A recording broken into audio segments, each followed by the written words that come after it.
Ram college का topper था, पढ़ाई में नंबर 1 और स्वभाव से थोड़ा शांत, लेकिन इसी कॉलेज में पढ़ने वाली ऋतु पर उसका दिल आ गया था। परंतु समस्या ये थी कि ऋतु का रिश्ता पहले से ही एक लड़के से तय था और उस लड़के का छोटा भाई प्रिंस भी इसी कॉलेज में पढ़ता था। वो अपनी होने वाली भाभी पर नजर रखता था ताकि कोई लड़का उसके पास ना आए। लेकिन एक दिन कॉलेज में डांस प्रैक्टिस चल रही थी। राम के छोटे भाई अरुण और वरुण भी ऋतु के साथ नाच रहे थे। प्रिंस ने जब यह देखा तो वो बहुत गुस्से में आ गया और सबके सामने अरुण को थप्पड़ मार दिया और कहा कि ऋतु से दूर रहो। जब राम ने ये देखा तो उसने तुरंत प्रिंस का कॉलर पकड़ लिया। लेकिन तभी राम को कुछ नजर आया जिसमें कोई आदमी एक छोटे बच्चे को स्विमिंग पूल में डुबो रहा था। जिसके बाद राम को पता नहीं क्या हो गया, उसने तुरंत लड़ाई रोक दी और अपने भाइयों को लेकर वहां से चला गया। उसके बाद वे तीनों भाई फिल्म देखने गए। सब लोग थिएटर के अंदर फिल्म देखने चले गए, लेकिन राम बाहर ही कुर्सी पर बैठ गया और फिल्म की सिर्फ ऑडियो सुनने लगा। असल में पिछले 10 सालों से राम यही कर रहा है, वो सिर्फ ऑडियो सुनकर बता देता है कि फिल्म हिट होगी या फ्लॉप। इंदु राम को एक लग्जरी गाड़ी में बैठाकर कहीं ले जा रही थी। रास्ते भर राम को समझ नहीं आ रहा था कि वो उसे कहां ले जा रही है, लेकिन जैसे ही गाड़ी रुकी राम के होश उड़ गए। वो उसे शमशान घाट लेकर आई थी जहां एक लाश जल रही थी। राम ने घबराते हुए पूछा कि तुम मुझे यहाँ क्यों लाई हो। इंदु ने मुस्कुराते हुए कहा कि मैं तुम्हें एक कहानी सुनाना चाहती हूँ। मेरा सपना है कि मैं डायरेक्टर बनूं, लेकिन कोई मेरे टैलेंट को सीरियसली नहीं लेता। इतना कहकर इंदु राम को लेकर एक कब्र के ऊपर बैठ गई और कहानी शुरू की। अकाल राज्य में मोटेश्वरी नाम की एक राजकुमारी थी। उसने राजा हरिहरा अमरेंद्र महेंद्र के सिर पर रखे सेब पर निशाना लगाया, लेकिन तीर सेब पर नहीं बल्कि पास बैठी दासी की सेब की टोकरी में लगा। फिर आई राजकुमारी नयनीश्वरी, जिसकी आंखें थोड़ी टेढ़ी थीं। उसका निशाना भी चूक गया और मंत्री की टोपी पर जा लगा। उसके बाद आई कामिका देवी, उसका तीर सीधा राजा की टांगों के बीच में लगा और राजा बाल बाल बच गया। और आखिर में आई राजकुमारी चंद्रमुखी, जो बेहद खूबसूरत थी। उसने एक साथ 3 तीर लिए और राजा पर चला दिए, जो सीधे राजा को लग गए। कहानी सुनकर राम का चेहरा देखने लायक था और इंदु पूछती है कि तुम्हें स्टोरी कैसी लगी। राम ने तुरंत कहा कि बहुत ही वाहियात स्टोरी थी। इंदु हंसते हुए बोली, तो ठीक है, अगली बार तुम्हें एक और स्टोरी सुनाऊंगी। ये सुनकर तो राम ने अपने हाथ ही जोड़ लिए।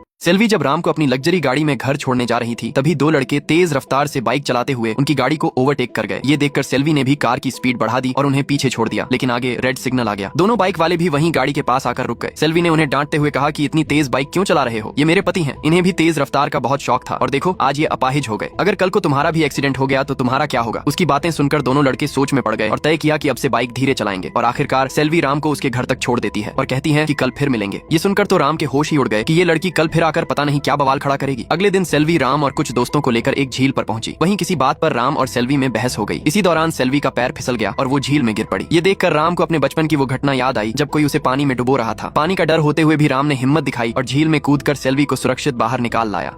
सेल्वी राम को जबरदस्ती अपने साथ कहीं लेकर चल पड़ी और उसे एक मॉल में ले आई। वो राम को कुछ नए कपड़े दिलाना चाहती थी क्योंकि उस दिन सेल्वी का जन्मदिन था, लेकिन वो अपने लिए कुछ नहीं खरीदती है। शॉपिंग होने के बाद जब दोनों घर लौट रहे थे तब बाहर बहुत तेज बारिश हो रही थी, लेकिन जब वे सड़क क्रॉस कर रहे थे तभी राम अचानक बीच सड़क में रुक गया। उसकी नजर एक आदमी पर पड़ी जो वही आदमी था जिसने राम को बचपन में पानी में डुबोने की कोशिश की थी और वो उसका अपना ही पिता था। ये सोचते सोचते राम का सिर चकराने लगा। फिर जब सेल्वी की नजर राम पर पड़ी तभी उसने देखा कि एक गाड़ी तेजी से राम की तरफ आ रही है। उसे बचाने के लिए सेल्वी तुरंत भागी, लेकिन उसी वक्त एक दूसरी गाड़ी ने सेल्वी को ठोक दिया, जिसके बाद राम तुरंत सेल्वी को हॉस्पिटल लेकर गया। थोड़ी देर बाद डॉक्टर ने बताया कि सेल्वी अब खतरे से बाहर है और जल्द होश में आ जाएगी। और आखिरकार कुछ घंटों बाद सेल्वी को होश आ गया।